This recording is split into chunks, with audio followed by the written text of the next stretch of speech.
Hello, class. I am very pleased to present this book to all of you. I think you'll get a lot out of this. I did, certainly. It's going to be a little bit of a different kind of endeavor that will go on for this presentation because the book is a different kind of book. Um, that being said, what we're going to talk about in this presentation is, of course, a little bit about myself. The book, of course, I'll summarize what happens in the book and I'll apply a critique to the leadership lessons that are in the book as they are relevant to our textbook and some other outside reading that I have done. And then I'll finally give a recommendation to all of you about the book and my final thoughts about it as well. Also, as a disclaimer, I have just come down with a sinus infection, and I know that is a lovely and not gross thought, but I wanted to throw that out there. I don't believe it will be distracting. So if you hear some funny sounds from me like that, that's where it's coming from. So I apologize in advance if that's distracting. A little bit about myself. Here's a few pictures of things I've been involved in as far as leadership goes. In the bottom left here is from high school. I've been doing some ROTC, and I started leadership positions essentially from there. And if we rotate upwards after high school, I was in the Marine Corps. I achieved the rank of sergeant in my short time, which was a very awesome experience for me. I since been at Texas State earning my bachelor's. I was a park ranger for the city of New Braunfels, where my second season and third season I was a lead park ranger. So a lot of interpersonal and deconfliction skills were there. Also, there's a little picture of me on spring break doing some exploring on my own. And then lastly, this is a picture of me being involved with the Veterans Alliance at Texas State, where for 2 years I held a position on their board of officers for the student club, as well as 1 year I did student government here at Texas State as a senator at large. So that's a little bit of my credentials as a leader. Lots of experience from those little things, I think, in my short amount of time. And I think we'll see some of those lessons are going to be applicable to the things in the book. And speaking of the book, before I talk too much about it specifically, it's not going to be a traditional leadership book as most people would think. Now, these are some of the books that I have on my bookshelf, humble brag. This is a couple books from Jocko Willink. And obviously, there's leadership in the name of those first two books. That's what they're for. They're by leaders for leaders. And there's other ones. Simon Sinek does good books, Start with Why. And those are all books that are like bona fide leadership books, which is all very cool. And there's another one right here, which is a memoir on the right. It's called About Face, a very almost 1,000-page book that I've read. It's a very interesting story that follows a colonel that was in the army through Korea and Vietnam. Lots of leadership lessons in that book. But what I bring all this up to say is my personal paradigm of leadership has been, of course, through the military. Not to say that that's everything that I see, because it's definitely not. But a lot of the text that I have crammed in my head comes from military leadership. And of course, it's very applicable to real life. But I want to say that to contrapose it with this book, which is going to be the topic of this presentation. The Alchemist was originally written in 1993 by Paulo Coelho. It is not a book that's written really about leadership. That's just kind of the long and short of it right there. But that doesn't mean it's not applicable to our class, because I'll get into how I correlate this to our, I guess you could call it, bona fide or legitimate leadership lessons and doctrine per se about what is the science and art of leadership. So the Alchemist kind of takes a different approach of what it's trying to do through the narrative that it provides. So to provide y'all some context, I provided here a dictionary definition of alchemy, and this is from the American Heritage Dictionary. And you can read it here. It's really a philosophy. It's not so much a science or any of those. And some of y'all might have heard of this. It's like maybe like proto-chemistry, but it's really a mystical kind of concept of the changing of things. And the big key word here that I really like is right here is transmutation, because that's a very dense word that carries a lot of meaning, of changing one thing into another. And that's really the overarching theme is the main character, he is changing from one thing into something else. Something else to keep in mind about this book, is it has a lot of layers, just like a good movie that's worth watching more than once to pick up something you might have lost. This is another one of those books that's like that. It's not very long, it's only about 200 pages, and the font's pretty big. So it's not a very long book. Sorry for you that read a long book for this class. But this book is definitely worth more than one read if you choose to read it, because it's just chocked full of all sorts of little bits of wisdom that I will get into here later on. And also, I will throw out that this is useful in a graduate idea because, as far as graduate studies goes, because it's not so much of looking through a traditional lens. We're expanding our horizons on how to look at the world. And I think this book is an excellent example of using a different kind of format in order to understand yourself and understand, how to operate in the world. So let's talk about the story. So here's a little comic I actually found online that illustrates the book. The book itself doesn't have any illustrations, but this is just a little helpful visual for all of you. So it is taking place in Spain in the medieval times. It's after the Moorish invasion. So this is Andalusia. That's a specific area of southern Spain that's pretty close to Africa on the Mediterranean. So how this story begins is Santiago is the main character, and he's a shepherd. But he's not a normal shepherd because shepherds at this time were not educated. It was, you could call it maybe a blue collar job back in the day. What was interesting about Santiago is he could read, and you don't need to read to be a shepherd. So he chose this life. He reveals later in the book that his parents wanted him to go become a priest, and he didn't want to do that. He would rather prefer the solitude if he was going to do it with animals and with nature. But what's interesting about the story is it's really about this idea of seeking out something that's within, and this transformation or this transmutation of what you are into something that you want to be.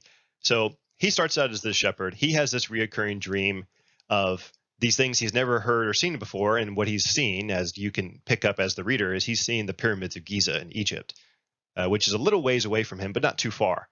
So he keeps having this dream and he's really upset about it. And on top of that, of course, there's this girl that's in this neighboring town that he travels by. And he's worried that since he's just a shepherd, he'll never settle down or marry or really become anything. So this is another thing that's dogging on him. So he goes through and seeks out a gypsy woman to help him interpret his dream because he heard she could. And she tells him, she tells him that he is dreaming of his personal legend. So that's where this idea comes in the book, that he's chasing this idea of something that he wants, even though he doesn't quite understand it. So he goes on, and there's these other interesting people he meets. He meets a king that's in disguise as a peasant that talks to him and knows him without ever introducing himself, and all these interesting things. And the king convinces him to sell his flock and chase his dream, and he sells his flock, takes his money, gets a boat across the Med, and he goes down into Egypt. And I don't know if it's Egypt or Tunisia, but anyway, he's in Africa. He meets some random people. He's in a strange place he's never been. He doesn't speak the language. Someone swindles him out of his money, saying that they can guide him to where he needs to go. So now he's broke. He ends up having to go work for a crystal salesman. And what's interesting is he starts helping out this guy that was a crystal merchant, and he wasn't doing very well. But the fresh ideas that the boy had, because they call him a boy, I think he's more of a young man, like he's like 16 or 17. But he spends a year or two in, I think it's Libya or Tripoli that he's at, and here he learns the culture and he really assimilates and starts making some money. He starts to change the way he dresses to be more like the local population. And I'm jumping the gun a little bit with this image, but what eventually happens is he makes a big decision to go and continue to try and find these pyramids, even though he failed miserably on the way there. He went completely broke and abandoned everything he had. So he decides, instead of going home with his money that he's earned, he wants to spend it on a caravan that's going to take him into the desert. And to kind of brush the story along, he ends up intervening into a tribal war and meets an actual alchemist along the way. And he learns all these little lessons with the alchemist, and the alchemist helps him get to the pyramids. And by the end of the story, there's a interesting plot twist that he makes it to the pyramids and he starts digging around the sand, and two random dudes come up and they beat him up. They mug him and they take the last of his money. And he's sitting there bloodied and broken. And they ask him, "Hey, what were you doing here? Why are you even digging in the sand? What are you looking for?" And him, all defeated, says, "I was looking for my treasure." And they're like, "What are you talking about?" And he says, "I saw it in a dream." And very interestingly, the twist of the book, which I won't reveal, that he finds out his treasure from these two muggers. So what's very interesting about this whole book is it's kind of, I feel the theme is stick to something that you may not understand exactly what it is that you're going for, but you have a vision of some sort and you should go after it. And things aren't going to be perfect. There's going to be changes and you are going to have to change in the process. And there's a lot of mentioning in the dream or in the book that many people try to chase their personal legend, but they never make it. They give up along the way. And so that's pretty much the overarching theme of this, is that you won't understand. And another theme of this is the mysticism of it, because that's, remember, as we talked about with alchemy is a philosophy. It's an idea of changing one thing into something else. So the book is really about this kind of idea that you don't need to follow this logical or reasonable idea of what you want to do. It doesn't need to make perfect sense. You just need to know what the vision is go after it. And I think the idea of vision is very strong in this book as well. So I'm going to take this moment to read a couple of interesting quotes that I alluded to that are just chock full in the book. And as I am physically pulling up my book, one good quote that's on page 20 is, "What's the world's greatest lie?" the boy asked, completely surprised. "It's this, that at a certain point in our lives, we lose control of what's happening to us, and our lives become controlled by fate. That's the world's greatest lie." That's a great one. That's one of the many crazy, just mic drop quotes that are just chalked throughout this book. And to give you another one right here, deeper in the book, on page 46, "There must be a language that doesn't depend on words," the boy thought. And jumping down the page, he realized, "If I can learn to understand this language without words, I can learn to understand the world." And that's on page 46. So there's also this idea of the soul of the world and the language of the universe and all of these things that are very mystical. And again, I like this book because it doesn't take a traditional approach. And talking about that traditional approach, let's look at our application and critique of the book itself through a leadership lens. So, as I alluded to before, my personal paradigm of leadership is very much set up on bona fide leadership ideas that are in writing, like the books I showed you.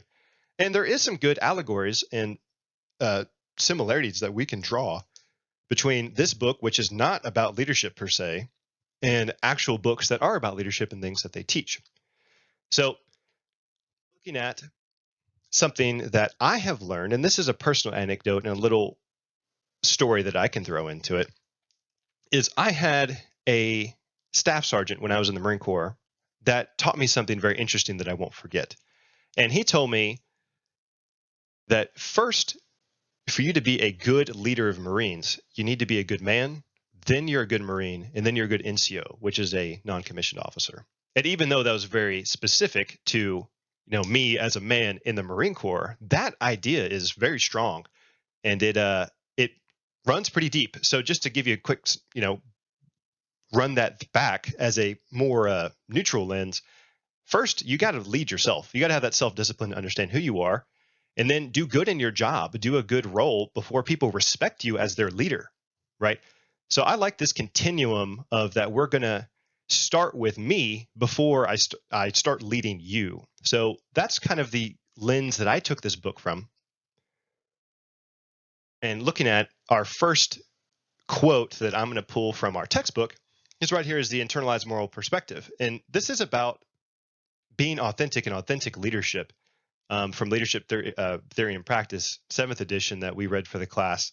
And this is a quote that I pulled from it that I think is a very good overlay that we can talk about the Alchemist, that other leaders with internalized moral perspective and authentic because of their actions are consistent with their expressed beliefs and morals. So this book is about a personal transformation and a personal transmutation into one thing into something else. So I thought this was a good way to plug the book into our class discussions and class learning that we've done about leadership. Second, I pulled this from, of all things, the Ranger Handbook that the Army hands out. And there's a quote at the very first actual page of the book, which is 1-1. It's leadership is a process of influencing people by providing purpose, direction, and motivations to accomplish the mission and improve the organization. Okay, what does that have to do with the alchemy or the alchemist? Well, leadership is a process of influencing people, purpose, direction, and motivations. So that was the big part to me, that we're talking about purpose. What are we doing here? Why am I doing it? And remember my other slide that was like, hey, we're going to start with me, right? We're going to start with me, and then we're going to work on my job, and we're going to work on leading other people. So I thought this idea of the purpose and direction and motivation starts with the individual, not so much if you imparting to other people, because if you don't know what you're doing, you can't expect others to do this. And again, this is from the Ranger Handbook, which is published by the Army. That's on page 1-1. My third quote that I'm pulling is from Jocko Willink's, one of his more recent books, Leadership Strategy and Tactics, is this quote that talks about extreme ownership, which is a larger idea that he has in his other 3 books that he has about leadership. And in this, the idea is everything that happens, I have to take responsibility for. So in the book, there's numerous failures that the boy going through this journey of his, he fails. He tries and fails many times. So I think that's a powerful idea, that no matter what happens, it's like, if I want this to happen for me, I'm going to have to own that no matter what it is. And of course, he's filled with doubt and fear, and there's all sorts of emotions in the book. But at the end of the day, he's deciding to take that extreme ownership, and that he is going to be accountable for what happens. And there's a lot of mention too in the book that if I turn this down, it's gone forever. So I think that's a powerful message that's in the book for sure. And again, with this leading from myself first in this continuum of leadership, that I am learning that I need to take ownership of what's happening with me before I can cast blame on others, because that's going to be that's a sickness that happens in leadership that Willink talks about a lot in his books. And my final thoughts on the book and my recommendation is, I do recommend this book. Maybe not so much, hey, if you just earned your MBA, or us with our masters are going to go get a promotion in doing what we're doing at work and trying to figure out certain minute things, I might steer you towards another book, maybe by Jocko, some of his books that he has, or the more traditional leadership books that we have that follow more bona fide theory. This isn't to say this book isn't useful, because I think it's outstandingly useful, especially for someone like me that is breaking the mold of this old school kind of, hey, this is how you deal with this in business and leadership and people. And a lot of things that I've seen in my own personal experiences, it's hard to lead people. And you really got to have your stuff together before you're going to impart your ideas and vision on others. So I think this book is entirely useful for that sort of transformational leadership from within. I also encourage all of you, if you liked this presentation, or at least seem excited about this book, maybe you'll read it one day, or if you learned something interesting about the presentation or have even some suggestions for me, please leave it in the comments below in our discussion section. It's been a pleasure working with all of you this semester, and I hope you all enjoy the rest of your summer. And lastly, here's my list of references if there's anything else you'd like to look up for yourself. Thanks for watching, guys.